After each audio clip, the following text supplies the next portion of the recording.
Assalamualaikum warahmatullahi wabarakatuh. Sampurasun sadayana apa tepang deui sareng simkuring parinurasan ti kelas 11 IPS 4. Ayeuna abdi bade ngadugikeun warta tentang banjir di Bale Endah. Sababaraha minggu ka tukang, daerah Bale Endah Kabupaten Bandung kakenaan ku rupi-rupi musibah. Salah sahijina modalna cai Wahangan Citarum.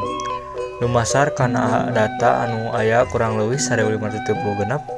Ieu mah katut wangunan sakola jeung pamerintahan kakeueuh ku Cai Wahangan Citarum. Panyabab modalna cai Wahangan teh sabab gedena cai hujan jeung lobana runtah anu ngahalangan kokocoran anu ngabularkeun cai jadi ngayembeng. Pamarentah daerah geus ngadata korban jiwa ka sababaraha tempat.